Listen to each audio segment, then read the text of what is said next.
You belong to me now, Gift. No one will ever believe you, no matter what you say.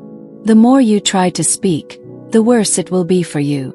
Gift, trembling, lowers her gaze, trapped in fear and silence as Daniel smirks and steps closer.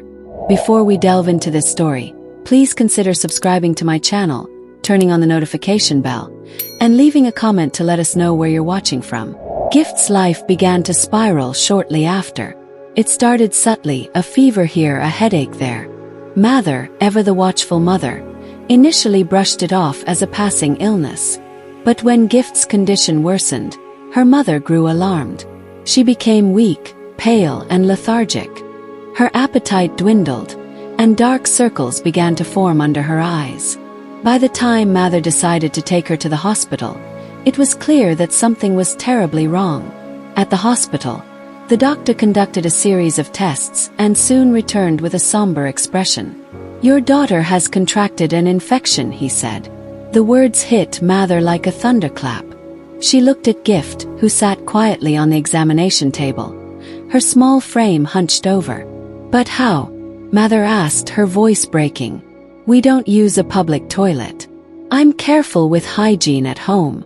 The doctor hesitated, his gaze flickering toward Gift before settling on Mather. "It's likely not from external sources. This infection suggests..." He paused, choosing his words carefully. "It suggests that her body has been compromised in ways we usually associate with abuse." Mather froze, her mind reeling. She turned to Gift, her eyes wide with disbelief. "Gift," she whispered. "What is he saying? How could this happen?" Gift avoided her mother's gaze, her small hands gripping the hem of her cream gown. She couldn't speak. She had sworn an oath to Daniel, a promise sealed with the kind of fear only he could instill in her. Desperate for answers, Mather began inspecting every corner of the house, convinced that some external factor had caused her daughter's condition. But no matter how thorough she was, nothing seemed out of place. Daniel, ever the manipulator, took this opportunity to twist the narrative. One evening, when Mather was sitting alone, overwhelmed by worry, Daniel approached her. His tone was measured, his face a mask of concern. "Auntie Mather," he began, "I think there's something you need to know." Mather looked up, her tired eyes searching his face. "What is it, Daniel?" He hesitated, as if weighing the consequences of his words. "It's Gift. She's been sneaking out of the house when you're not around. I think that's how she got herself into trouble. I've tried to stop her, but she won't listen to me. That's why she wants me to leave. She's afraid I'll tell you." Mather's world tilted. She couldn't believe what she was hearing, but Daniel's words planted a seed of doubt in her heart. The thought of Gift sneaking out and putting herself in harm's way made her furious. She called her daughter to the living room, her anger bubbling to the surface. "Gift," she shouted. "Is it true? Have you been sneaking out?" Gift shook her head frantically, tears streaming down her face. "No, Mummy, I haven't." But Mather's trust had been shaken. Her frustration boiled over, and she grabbed a cane, lashing out in anger. "You'll not ruin your life under my roof," she yelled, her voice trembling with rage. Gift cried out, the pain not just physical but emotional. The one person she thought would protect her had turned against her. The betrayal cut deeper than any wound. Overwhelmed, Gift retreated to her room, curling up on her bed. Her small frame shook with silent sobs, her heart heavy with despair. She felt trapped, suffocated by the weight of her secret and the cruelty of her situation. Days turned into weeks, and Gift's condition deteriorated further. Mather, still tormented by the situation, confided in her husband. He listened quietly, his face unreadable as she recounted everything the doctor had said and Daniel's claims. "It doesn't make sense," he finally said. "Gift is a child. She wouldn't do something like that." But Mather couldn't shake the doubt that had taken root. It wasn't until her friend visited one afternoon that the truth began to unravel. Mather's friend, Ruth, came to visit one afternoon. Ruth was a sharp, observant woman with a knack for noticing the little things others might overlook. She'd heard about Gift's illness and the rumors swirling around the family. Concerned, she decided to check in on them. When Ruth arrived at the house, she noticed something unusual. The curtains were drawn, and the house seemed quieter than usual, almost unnervingly so. She knocked on the door but received no response. Curious and a bit uneasy, she stepped closer, her ear catching faint voices from inside. Leaning against the doorframe, Ruth froze as she heard Daniel's voice, clear and cutting from inside the house. "You belong to me now, Gift," he said, his tone eerily calm. "No one will ever believe you. Do you understand that? You're mine." Ruth's heart raced as she realized what she was hearing. She quickly fumbled for her phone, her hands shaking as she activated the voice recorder. Her instincts screamed at her to barge in and confront Daniel, but she knew this wasn't the time. She needed evidence, proof that could protect Gift and expose Daniel's vile behavior. Daniel continued, his voice filled with cruel satisfaction. "If you ever try to tell anyone, I'll make sure they think you're lying. You've seen how your mother already doubts you. Do you really think anyone will take your side?" Ruth clenched her fists, anger and disgust bubbling inside her as she listened. She couldn't believe the audacity of this young man, the way he manipulated and intimidated a child. But she remained silent, determined to gather as much proof as possible. She pressed herself against the door, straining to catch every word. Her heart broke for Gift, who she imagined must be standing there, terrified and helpless. Ruth could hear the tremor in the girl's voice as she responded, barely audible. "Please," Gift whispered. I won't tell anyone." "You better not," Daniel replied coldly. "Because if you do, I'll make sure you regret it." Ruth had heard enough. She ended the recording and quickly sent the audio file to Mather with a brief message. "You need to come home. Listen to this." She stayed by the door, her mind racing as she thought about what to do next. Every fiber of her being wanted to break down the door and rescue Gift, but she knew she had to act carefully. This was no longer just about protecting the child. It was about ensuring Daniel faced justice for what he had done. When Mather received the audio file, she was in the middle of sorting through papers at work. The moment she pressed play, her heart dropped. Daniel's voice filled the room, his words sharp and incriminating.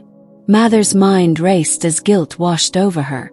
She had doubted her daughter, punished her when she was at her most vulnerable, and now this recording was proof that she had failed to protect her. Without wasting a moment, Mather called the police. She gave them the recording and demanded immediate action. She then raced home, her hands gripping the steering wheel tightly as tears blurred her vision. By the time Mather arrived, the damage had already been done. She found Gift in her room, lying motionless on the bed, her small frame eerily still. The ambulance was called, but it was too late. Gift's young heart, already broken by betrayal and fear, had given up. Mather was inconsolable. As the paramedics carried Gift's lifeless body away, the police arrived swiftly after Mather's call, the weight of the recording ensuring they wasted no time. The neighborhood was abuzz with murmurs as the officers entered the house and found Daniel sitting on the sofa, a cold, detached expression on his face. He didn't resist as they cuffed him, but the smirk that briefly crossed his lips sent chills down Mather's spine. "You're making a mistake," he said, his voice calm, almost amused. "I didn't do anything wrong." Mather stood in the corner, her hands trembling as she clutched Ruth's phone, the damning recording still playing in her mind. She wanted to scream at him, to demand why he had done this to her daughter, but her throat felt tight, her emotions too raw to articulate. As the officers led Daniel out of the house, the weight of the moment began to sink in. This was the boy she had welcomed into her home, trusted to be part of her family. The betrayal was staggering, and the guilt was even heavier. The trial began a few months later, and it became the talk of the town. The courtroom was packed with reporters, neighbors, and activists who had heard of the tragic case. Daniel sat in the defendant's chair, his expression one of calculated indifference. He denied everything, claiming the recording was taken out of context and that Gift had been sneaking out on her own. Ruth took the stand first, her testimony clear and concise. She described what she had overheard and played the recording in court. Gasps filled the room as Daniel's chilling words echoed through the speakers. "You belong to me now. No one will ever believe you." Mather's testimony followed, and it was one of the most gut-wrenching moments of the trial.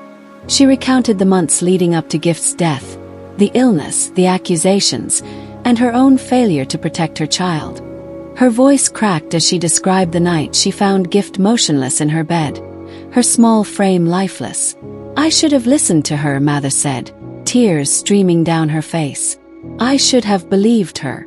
The evidence was overwhelming, and the prosecution painted a damning picture of Daniel's manipulation and abuse. Gift's medical records, combined with Ruth's recording and the testimony of the doctor, left little room for doubt. The jury deliberated for only a few hours before returning with a verdict: guilty. Daniel was sentenced to life imprisonment without the possibility of parole. As the judge read the sentence, Mather felt a mix of relief and sorrow. Justice had been served, but it couldn't bring her daughter back. In the days that followed, Mather struggled to come to terms with her grief. The house felt unbearably quiet without Gift's laughter, her presence, her light. Every corner of the home was a painful reminder of the little girl she had lost. The drawings on the fridge, the unfinished homework on her desk, the simple cream gown she had worn that day. Mather replayed her choices over and over in her mind, agonizing over every moment she had doubted Gift, every time she had turned away instead of listening. The cane she had used to punish her daughter sat in a corner, a silent testament to her own failure. She found herself visiting Gift's grave often, sitting by the headstone and speaking to her as though she could still hear. "I'm so sorry, my baby," she whispered one day, her voice breaking. "I should have protected you. I should have believed you." The guilt was a heavy burden, but Mather knew she had to turn her pain into purpose. She began speaking out about child abuse and the importance of listening to children. She attended community meetings and worked with local organizations to raise awareness about the signs of abuse and manipulation. Her message was clear: silence can kill. Doubt can destroy. Trusting and protecting children is the responsibility of every adult. As the story comes to a close, there's a lesson we must all take to heart. Never dismiss a child's words, no matter how improbable or uncomfortable they may seem. Children rely on us to protect them, to be their voice when they cannot speak for themselves. Gift's tragedy serves as a painful reminder of the cost of silence and inaction. If you've been moved by this story, please consider subscribing to my channel. Turn on the notification bell so you don't miss future uploads. And leave a comment below to share your thoughts or tell us where you're watching from.